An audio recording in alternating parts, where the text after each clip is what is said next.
Howdy, folks, and welcome back. Hope you're all blessed and doing okay out there. Well, for today's video, we're going to take a look at one of several K-Line train catalogs I have in my collection. The first one is from 1999, and this is Vol.1. Now, I could get into the history of K-Line, but I have a recommendation of where you can find it. Toy Trains, Tips, and Tricks did a great video on the history of the company itself, how it got started, and what happened. It's very interesting and worth noting.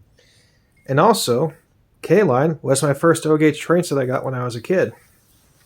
It was nothing really special. My best recollection of it was a Union Pacific MP15 yard switcher set, which came with a Chicago Northwestern stock car, a Pennsylvania hopper car, a Southern Pacific box car, a Santa Fe gondola with containers, and a Union Pacific caboose. Came with some track, and my mom got me somewhere to make a little bit of an extension. Used to play with that thing constantly.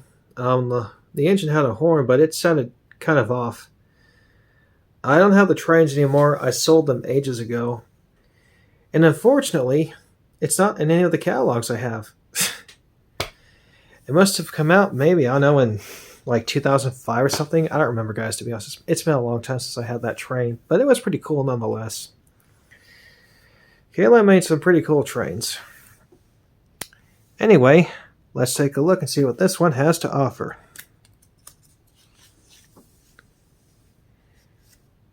This is going to be a two-part series. Tomorrow we'll look at Volume 2.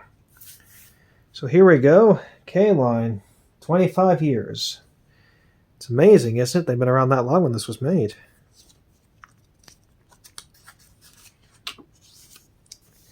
Okay, here we have some passenger cars from the New York Central's Empire State Express. Just wonderful. And there's the engines that go with it, a couple of units. The Long Island Railroad, a classic that I do believe is still operational today. I thought they had a pretty cool paint scheme on their engines.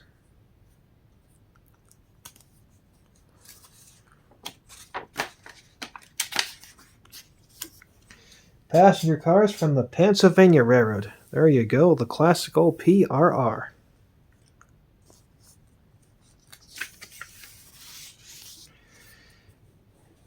Union Pacific passenger cars. There's the units that go with them. K-Line was a bit cheaper than Lionel, Weaver, or Atlas when these were being made. So, but they did a good job. They made some pretty cool trains, and some had sounds.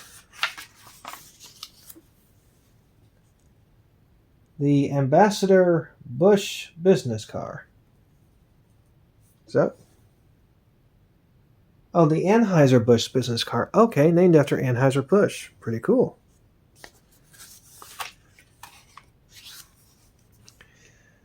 The Lackawanna collection. Yeah, the old Lackawanna. Quite a railway it was.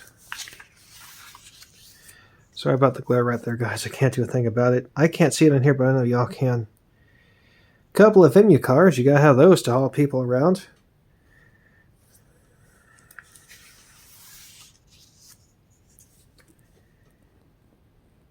GP diesel engines.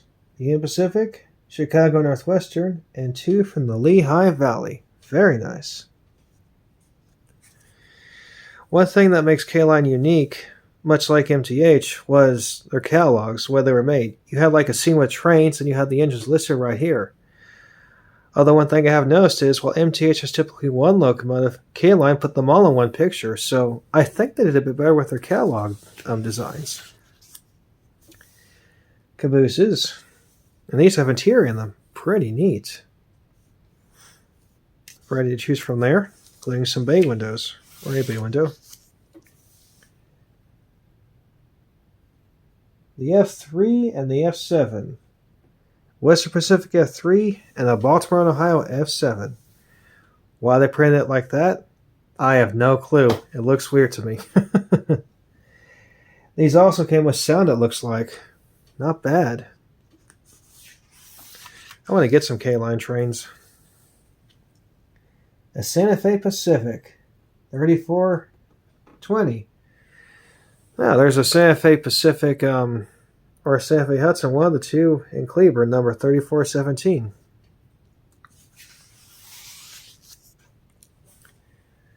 A New York Central Hudson.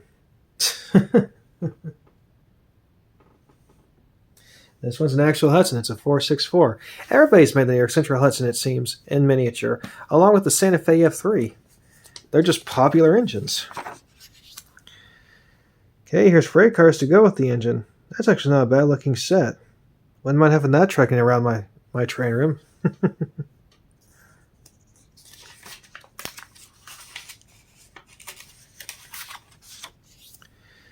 Okay, we got some more freight cars. We got some flat cars with trailers, tanker cars, hopper cars, and gondola cars. Essential for your railway's operations.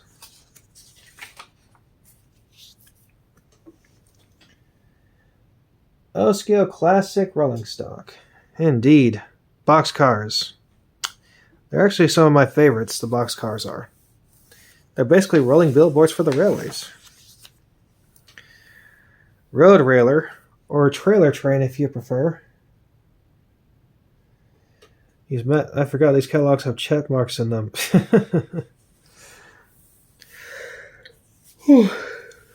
Pardon me. These were somewhat successful and somewhat not in the real world. Well cars for your intermodal container loads. Yeah, everybody's made those too, just about. It's amazing. Okay, here's some more classics. We have a hand car and some other cool things. There's something from the Ford company. So one thing a lot of these model train companies will do is they will talk to certain companies that make products like cars or food, and they'll basically put their logo on there.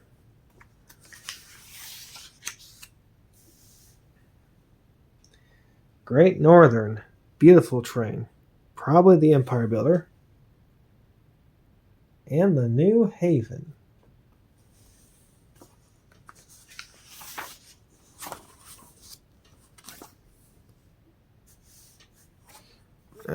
Sorry guys, this is dankum glare again. Alright. So we have a couple of sets here. We have one from the Union Pacific, which is similar to mine. Yeah, that's that one's similar, but it doesn't have the gondola car that I had. Then we have one from the Western Maryland. Wait, is that same gondola car I had? Sorry guys, I gotta get in frame for just a moment. Well, this is kind of the set I had, guys, but it didn't come with template track. It came with the Super Snap, but still pretty cool. Okay, we then have a nickel plate special. It's actually a nice set because of the Configure 8. Cool.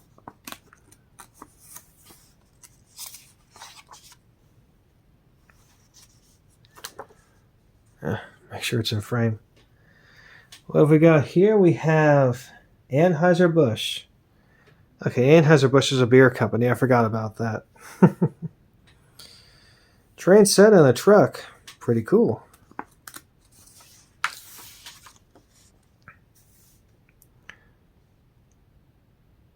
Things are not straight with this, are they? Coca-Cola. For some reason, it's always been associated with polar bears, and there's some Hershey stuff too right there. Although I'm going to pull a Stan Smith and say they should not feed Coca-Cola to their young.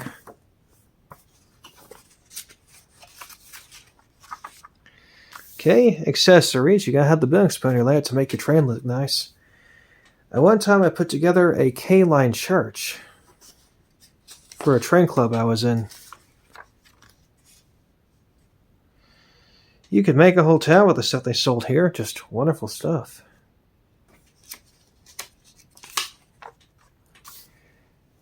Okay, there's their Super Snap track. And yes, they even made Flex track and all the different races you could have gotten back in those days. K-Line also tried their hand at template track, as y'all can see.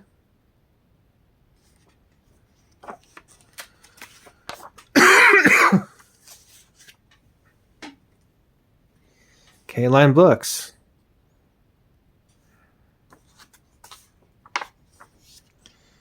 And a train club you could have joined back in those days. There's the back of it showing different listings and locations and dealers at the time. And there you have it. Not bad. Alright guys, stay tuned for tomorrow when we look at Volume 2.